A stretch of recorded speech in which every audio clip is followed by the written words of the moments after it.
¿Cómo están? Bienvenidos a la segunda clase de Teoría Sociopolítica y Educación, en este caso para analizar el título número 2, el estudio de las sociedades a través del tiempo y de las culturas, fundamentalmente a partir del siglo XVIII, en donde prima o reina el método científico de las ciencias naturales. Las ciencias sociales todavía son una ciencia muy primigenia para entonces, pero reina este carácter epistemológico de poder agrupar en leyes universales todos los saberes, respondiendo de alguna manera a la, no reciente, pero sí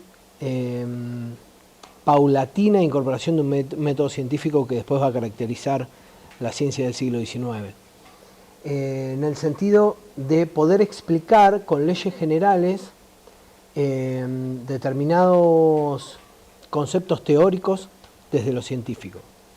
Los cientistas sociales fueron traspolando la metodología de las ciencias naturales a la explicación del comportamiento humano.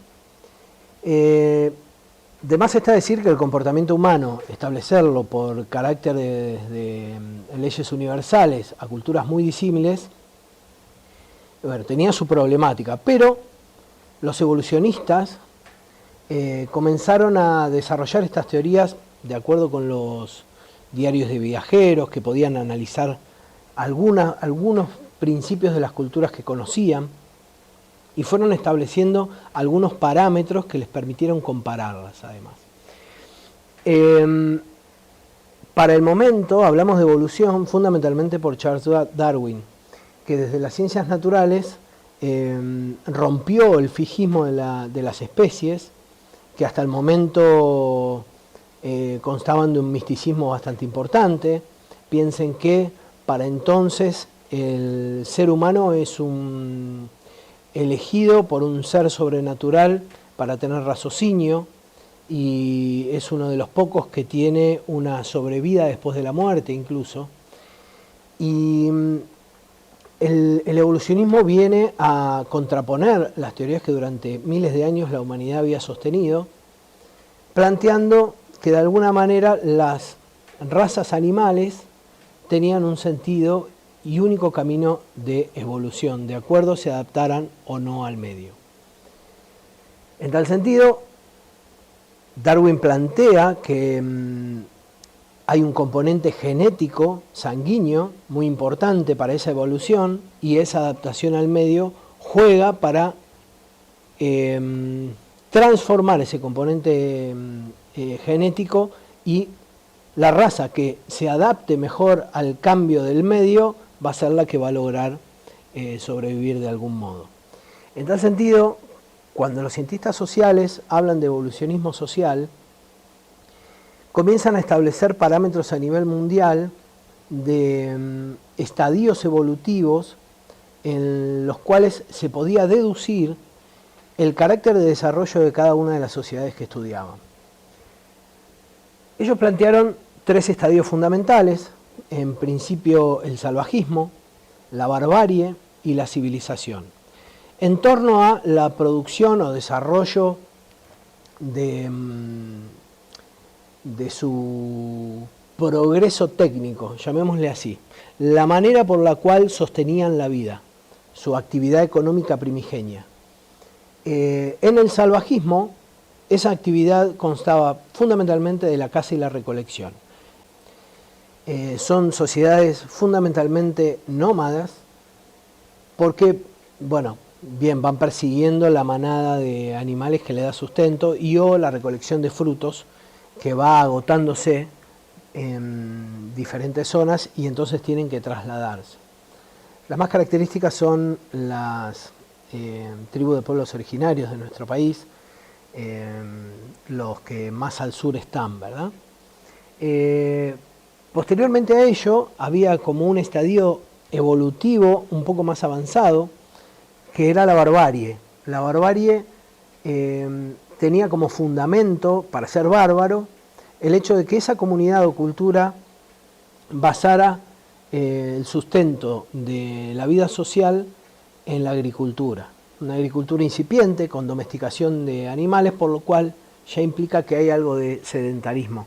Estamos hablando de las sociedades que nosotros conocemos como las primeras civilizaciones, si se quiere,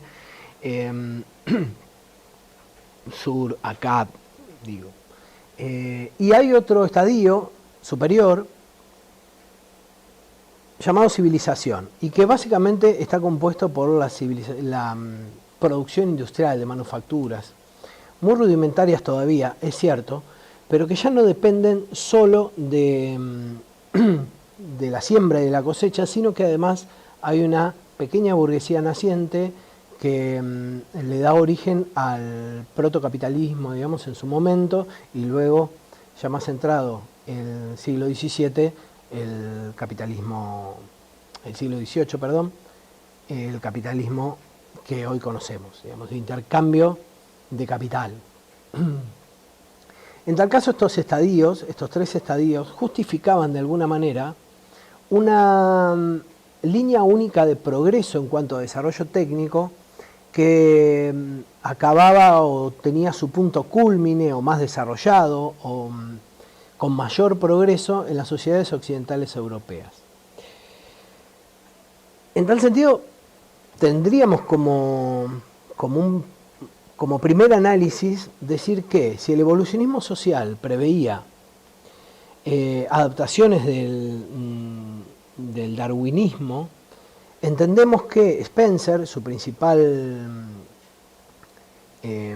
teórico, va a establecer que la cultura se transmite de forma hereditaria de generación en generación por vía sanguínea.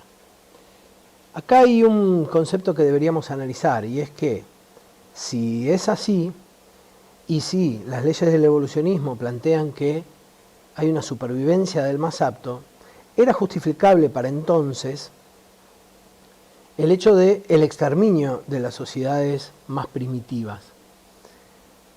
¿En qué sentido? En términos políticos, había una justificación real, hoy lo podemos discutir, por supuesto, pero en su momento había una justificación real a través del atraso. Es decir, aquellas sociedades o culturas que no atravesaban estos periodos de estadio, del salvajismo a la barbarie y de la barbarie a la civilización, debían perecer. Es una corriente que juega muchísimo con el componente racista, ¿no? Y que además justifica la dominación de unos sobre otros. Porque además, si no hay adaptabilidad al medio y no me puedo parecer a los europeos, bueno, lo justificable es que desaparezca. Y así, por ejemplo, nosotros podemos ver la expansión de tierras cultivables durante lo que llamamos nosotros la generación del 80, ¿no? La campaña de Roca al Desierto, y por qué no antes la persecución de los caudillos del interior, que según algunos autores atrasaban en cuanto a lo que la Argentina necesitaba. La famosa oleada de presidencias históricas, Mitre, Avellaneda, Sarmiento, por ejemplo. Incluso el propio Domingo Faustino Sarmiento escribe un libro que se llama Civilización y Barbarie, y que deja muy expreso en el Facundo, por ejemplo, ese atraso, ¿no? Esa necesidad de demostrar que esas sociedades atrasaban en cuanto a lo que la Argentina necesitaba. Y por ello la justificación de salir a perseguirlos por el interior, ¿no? En la guerra de la Triple Alianza con el Paraguay, por ejemplo, también ocurre. Bueno, pues bien, ya más avanzado en el tiempo podemos pensar que comenzaron a gestarse nuevas corrientes de pensamiento que tuvieron que ver con algunos procesos históricos particularmente. Hablo de la crisis de capital de 1873 en Europa, que fue tanto o más importante que la crisis del 29, que conocemos como la Gran Depresión, y que previó un nuevo estado de análisis para el desarrollo de las sociedades industriales. Recuerden que Gran Bretaña viene desde hace muy poco, en términos históricos, de llevar adelante la revolución industrial, y por ende, ante la crisis, necesita sí o sí la conquista de nuevos mercados en la periferia. llámese Asia, África o América. En tal sentido, hay un cambio particular, y es que al tener un techo de capital y estar en una gran depresión, no hay posibilidades de invertir en una gran invasión, en una administración directa. Hasta entonces, Gran Bretaña solía llegar a los territorios, invadirlos, colocar la bandera inglesa y administrarlo cual si fueran colonias. De algún modo, esto era casi imposible para el periodo de crisis. Y por tanto, empieza a aparecer la idea de una administración indirecta, de poder hacer o generar políticamente aliados internos, locales, que pudieran ejecutar un ida y vuelta con respecto al comercio, que era lo que a Inglaterra le interesaba, y no la administración política de un territorio, porque en definitiva esto conllevaba a revueltas, luchas independentistas. Inglaterra lo que necesitaba era sostener, Inglaterra y parte de Europa, ¿verdad? Sostener el progreso industrial, ¿no? Y eso se hacía comprando materia prima en mercados foráneos y llevando sus manufacturas, ¿no? Sus productos manufacturados. En tal sentido, para administrar indirectamente una sociedad, lo que se necesita es saber cómo funciona. Es decir, el análisis de una sociedad va a partir ya no de cómo los dominamos, política, militar y económicamente, sino cómo podemos hacer para que nuestros productos se transformen en algo necesario adentro de esa cultura. En tal sentido, ese componente de tratar de indagar cómo es la cultura conlleva que los antropólogos del salón del evolucionismo, que como dijimos se basaban en teorías traídas por viajeros, quedaran casi sin capacidad de acción. Había que establecer algo nuevo, que estableció un señor llamado Malinowski, un antropólogo, que planteó lo que nosotros conocemos hoy como trabajo de campo, es decir, la necesidad de ir a esa cultura, quedarse un tiempo determinado, no más de 5 años para no ser contaminado por la visión del nativo, y poder analizar las relaciones de función, las relaciones sociales que existen dentro de la comunidad para saber cómo poder administrarlos indirectamente. De esta manera, Malinowski también toma algunos conceptos de Durkheim, de la sociología, los conceptos de normatividad y equilibrio, de las corrientes culturales, de las sociedades. Habla de Durkheim, Malinowski va a hablar más de la cultura, y va a plantear que la cultura se organiza en un todo funcional, que por lo general tiende al equilibrio. Esto es, poder analizar los componentes funcionales de una cultura y poder traspolar uno de esos componentes desde los ejes de dominación europeos, y toda la cultura va a tender al equilibrio, decían ellos.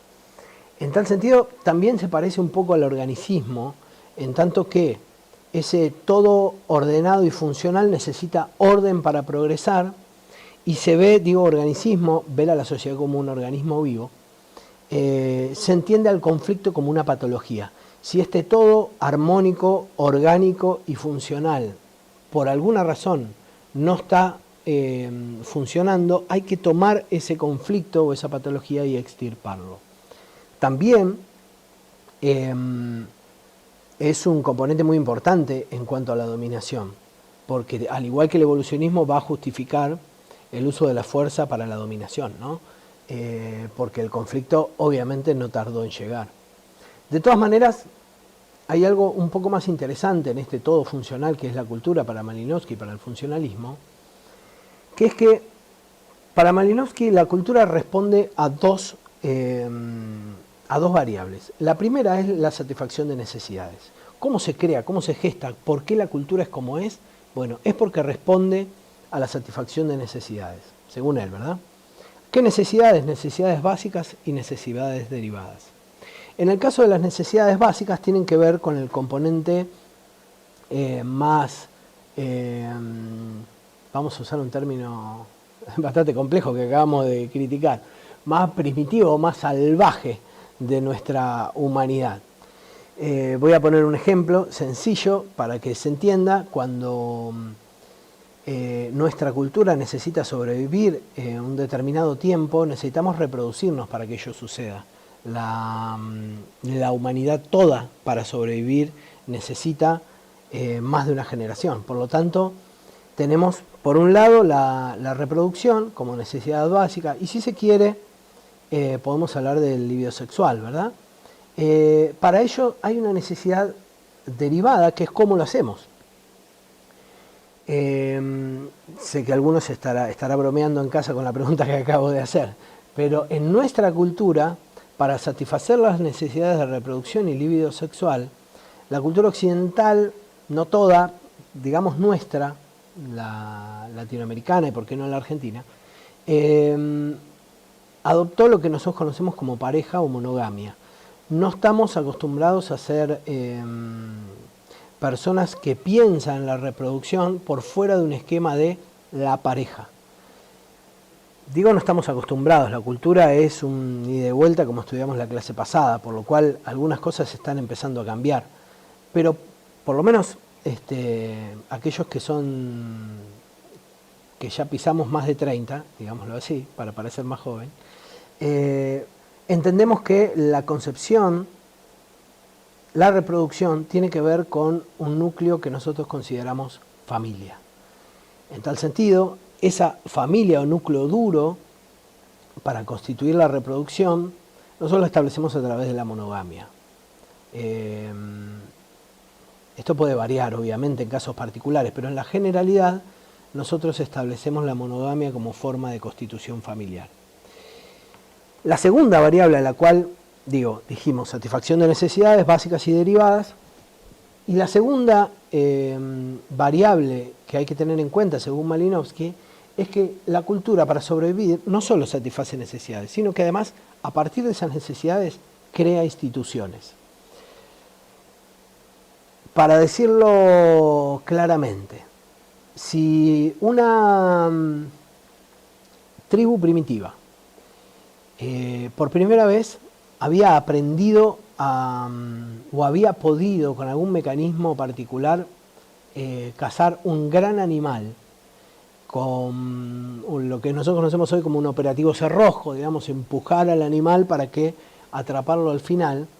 Ese mecanismo de cómo se mata, desde dónde hay que penetrar la lanza para que el animal tan grande muera, cómo hacer para traerlo y demás, hay que trasladarlo de generación en generación, porque si soy el único que sabe cazar, el momento de la extinción de ese todo social, que es mi tribu, se acaba cuando yo muero. Por tanto, de acuerdo a las diferentes culturas, se fueron creando no solo de necesidades derivadas, de cómo hacer, sino también creando instituciones. Algunos eran el consejo de los pater familia o el consejo de caciques. Nosotros transmitimos los conocimientos de generación en generación por varios medios y hoy está mutando bastante, pero la institución fundamental para ello siempre fue la escuela. En el caso que habíamos dado, de reproducción, libido sexual como necesidad básica y pareja monogamia desde el punto de vista de las necesidades derivadas, la institución que se crea para entonces es lo que nosotros conocemos como el matrimonio. Hoy tiene sus matices, pero en su momento, como el Estado colonial no podía hacerse cargo de los registros, que el registro civil es muy entrado el siglo XIX, lo hacía la Iglesia y por lo tanto para nosotros fue el matrimonio sacramental. Solo estaba constituido un matrimonio y se podía heredar en el caso que yo contrayera matrimonio por iglesia, digamos. Hoy la cosa está más vinculada a la fe, pero bueno, si hoy quisieran analizar los matrimonios de la época colonial, deberían ir a los registros que se encuentran en La Plata, en la iglesia adventista, con todos los bautismos, por ejemplo. También están todos los registros allí de lo que la iglesia gestaba como institución a partir del matrimonio. Y el Estado se apoyaba en ella para poder establecer cuestiones de herencia, por ejemplo, ¿no? En cuanto a los bautismos, la legitimidad de la filiación, digamos, de sus hijos. Ante esto, el funcionalismo tiene un componente peligroso para algunos autores, y es que de algún modo se mixtura con el evolucionismo en este todo social, ¿no? Aparece un concepto que se llama de contacto cultural, y es que para los funcionalistas el contacto cultural era muy útil para el progreso, porque de esa manera, si yo traía o aportaba de una cultura, entre comillas por favor, superior, o europea, llamémoslo así, a una comunidad del centro africano, ese contacto iba a permitir que este todo funcional de la cultura primitiva se acomodara y tendiera al equilibrio con las concepciones nuevas. Ahora, ello implica otra cosa también, y es que permitió la dominación de grandes pueblos, ¿no? Y en el caso de América Latina, como dice Eduardo Galeano, fue un infanticidio industrial lo que sucedió, ¿no? La máquina a vapor de James Watt condenaba al fracaso de las industrias latinoamericanas, ni bien iniciados nada más, porque estábamos condenados a morir en esta cuestión del contacto, ¿no? Si ustedes analizan los gobiernos, la generación del 80, fines del siglo XIX y, por qué no, principios del siglo XX, todo lo que es modernización, esa mirada modernizadora de esta clase dirigente, que particularmente es conservadora, pero tiene muchos componentes del progresismo, como por ejemplo establecer la educación desde el Estado, obligatoria, ¿no? Y eso tenía que ver con este contacto, con poder transformar y generar, por ejemplo, este componente argentino en una patria sumamente heterogénea en cuanto a los componentes culturales. Va a aparecer una corriente bastante interesante que es el particularismo histórico, que yo suelo tener muy en cuenta a la hora de conversar con docentes. Fue establecida por Franz Boas, un antropólogo también, muy cuestionado, llegaron a expulsarlo de la Sociedad de Antropología estadounidense, porque Boas decía, es posible que existan distintos estadios evolutivos, pero todas las culturas tienen estadios particulares de acuerdo a su historia, su devenir histórico. Por eso la corriente de Franz Boas se llama particularismo histórico. Dicen, existen diversas culturas que son disímiles pero particulares. No todas tienen que ver con el grado de alejamiento o acercamiento que tienen con la sociedad europea industrial o occidental, llamémosle así. La cultura, dice él, no puede tipificarse de acuerdo a la sociedad industrial, puesto que Franz Boas hizo un tremendo trabajo antropológico con esquimales. Él decía, muy difícilmente la adaptabilidad al medio de esta cultura va a devenir en una industria. No quiere decir que esas industrias, que esas culturas, perdón, sean atrasadas. Y visto está en el componente americano, ¿no? Cuando uno analiza y justamente los historiadores le han puesto las civilizaciones precolombinas, ¿no? Esas comunidades, llámese los incas, los mayas los aztecas, en menor medida aztecas, habían concebido un grado de cultura importantísimo, importantísimo. No conocían la pólvora y no conocían la rueda, por ejemplo. Pero sin embargo tenían una capacidad impresionante de astronomía, al punto tal que el calendario maya es el más perfecto conocido, por lo menos hasta ahora. Franz Boas plantea esta crítica importante de decir, no es justificable la dominación, no es justificable a través del atraso, y De ninguna manera los componentes culturales son hereditarios a través de la sangre, digamos. Bueno, me iba a detener, ahora nos detenemos un poquito. Porque estos análisis sobre las culturas están muy presentes todavía en nuestra sociedad. Yo cada vez que escucho que una madre me dice, no, mi pibe es un salvaje, anda todo, o otros están discutiendo en la calle, alguien dice, pero es un poquito más civilizado. A veces me pregunto qué sugiere eso, ¿no? Para muchos es tomar apropiación de una cultura dominante, es ir a la escuela, ser alguien ilustrado, entre comillas, qué tipo culto ¿no? Porque sabe de un montón de cosas que probablemente todos esos saberes en otra cultura, hablando particularmente del particularismo, perdón, seguramente no sirvieran para nada. Muchas de las cosas que nosotros conocemos, digo, un esquimal seguramente no sabe usar una cámara ni una computadora ni se mete en Moodle para analizar esta clase. Ahora, todos los saberes que nosotros tenemos, si nos llevan para allá, no sirven para nada porque siquiera hay luz. Seguramente vamos a necesitar de otros saberes que no tenemos, como por ejemplo pescar, en mi caso en particular.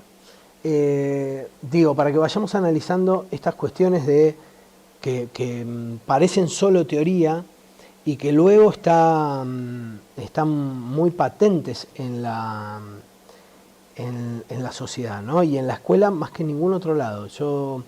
El componente organicista de tratar de erradicar el conflicto es un componente clave en las escuelas, en la institución llamada escuela, que nació específicamente extirpando el conflicto. Y hoy tenemos la necesidad de convivir con aulas heterogéneas, con el conflicto dentro, y eso es lo que está causando muchísimos problemas a docentes formados en corrientes disímiles al particularismo histórico, por ejemplo. Nos vamos a adentrar en el último autor que nosotros tomamos en esta cursada, y es un autor inmenso porque va a dar fundamento teórico junto con Nietzsche y con Freud a todo el pensamiento crítico del siglo XX. Su nombre es Karl Marx y su corriente es el materialismo histórico. ¿Por qué analizamos a Marx? Marx deberíamos hacer 10 videos nada más que para hablar de marxismo, teórico por supuesto, ¿no? No estamos hablando de marxismo meramente político, sino estamos hablando de la teoría marxista. Marx es uno de los tipos más importantes dentro de las ciencias sociales. Si uno estudia economía, va a ver a Marx, si estudia sociología va a ver a Marx, si estudia historia va a ver a Marx, si estudia para profesor también va a ver a Marx. Porque fue un teórico muy importante que su gran hallazgo es poder conceptualizar poder hacer un análisis de la sociedad desde el punto de vista de la cultura no dominante. Es decir, él no analiza la sociedad desde el punto de vista del burgués capitalista clásico de Occidente, sino que lo hace desde el movimiento obrero, ¿no? Su análisis es particularmente al revés de lo que nosotros conocemos como las teorías científicas de las ciencias sociales. Y Marx llega a una conclusión bastante interesante. En principio nos metemos con alguna frasecita de él que tiene que ver con el título anterior, con el título número 1, con cultura. Para Marx, el modo de producción de la vida material, ahora lo vamos a tamizar, quédense tan, condiciona el proceso de la vida social, política y espiritual en general. No es la conciencia del hombre la que determina su ser, sino, por el contrario, es su ser social lo que determina su conciencia. Tremenda frase de Marx, porque está poniendo en debate muchas de las cosas que hoy discutimos, ¿no? De, bueno, mirá, también, ¿qué querés? De la familia que viene. ¿Lo han escuchado alguna vez? Si lo han escuchado, no es ni más ni menos que trasladar el evolucionismo, es decir, pensar que los rasgos culturales se transmiten de generación en generación por la sangre, ¿no?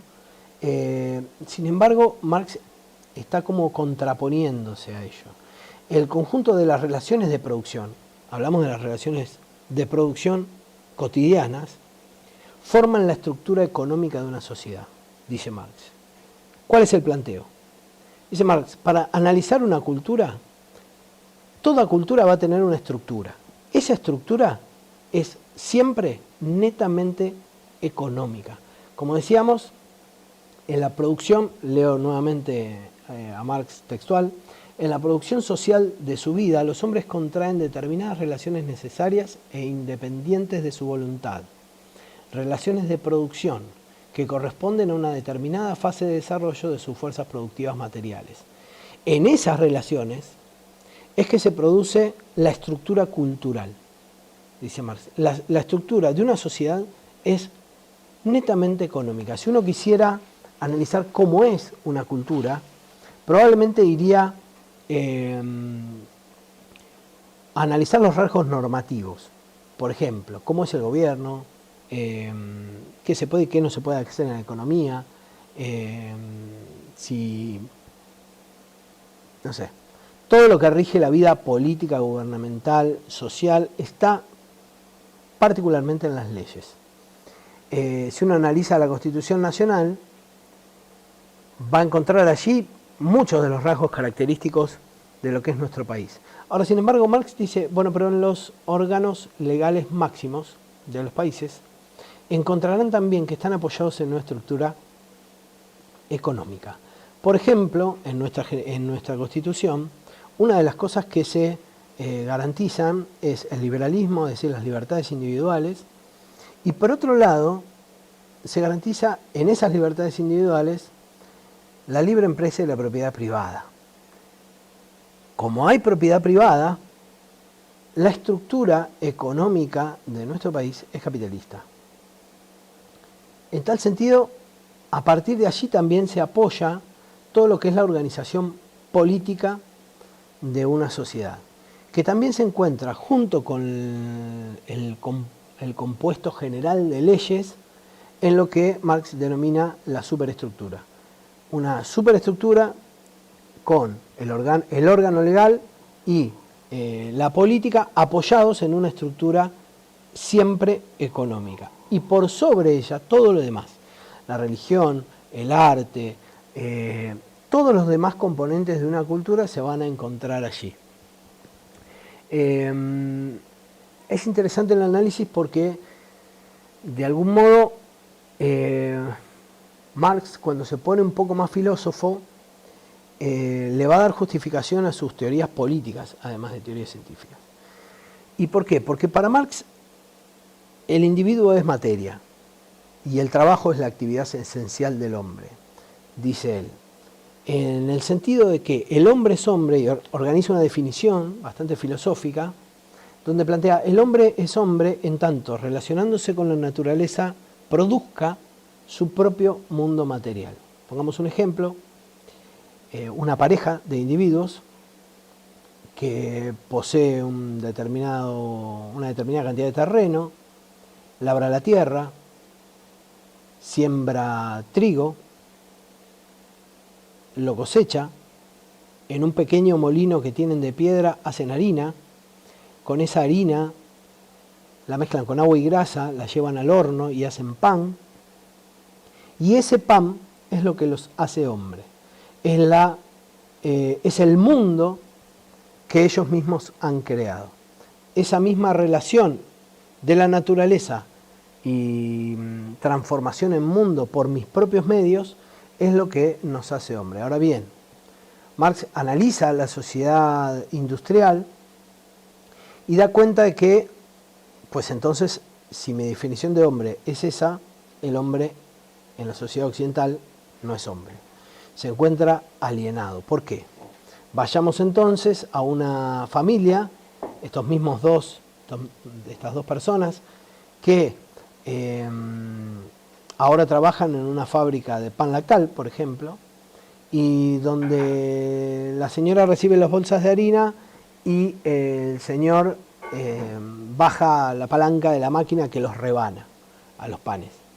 Si nos pusiéramos a pensar en eso, esas dos personas ya no se relacionan con la naturaleza en principio, por lo cual ya no serían hombres, pero además producen un mundo, sí, pero es un mundo que no les pertenece, es un mundo que no es propio. El pan que ellos producen va a ser específicamente del dueño de la fábrica, es decir, de los dueños del medio de producción. Marx ahí va a separar a la sociedad en dos, los proletarios y los burgueses. La burguesía, que son aquellos que tienen los medios de producción en su poder, y los proletarios, que lo único que ofrecen al mercado son sus propias manos, y por eso son la mano de obra, ¿no? Probablemente cuando regresemos a la presencialidad podamos discutir mucho sobre esto. Yo los invito a que podamos hacerlo a través de la plataforma, pero bien, quería de algún modo establecerles algunos conceptos particulares de estas 4 teorías que desde los textos suelen ser demasiado teóricas, y que por ahí esta ida y vuelta que podemos llegar a tener nos sumerge más en los resabios de estas teorías en la sociedad actual, hoy por hoy, y seguramente en las próximas entregas y trataremos de elucumbrar las teorías que fueron gestando y desarrollando la política educativa de nuestro país a lo largo del tiempo. Les mando un abrazo grande, espero que estén bien, que se sigan cuidando, y si Dios quiere, la semana que viene nos estamos viendo nuevamente.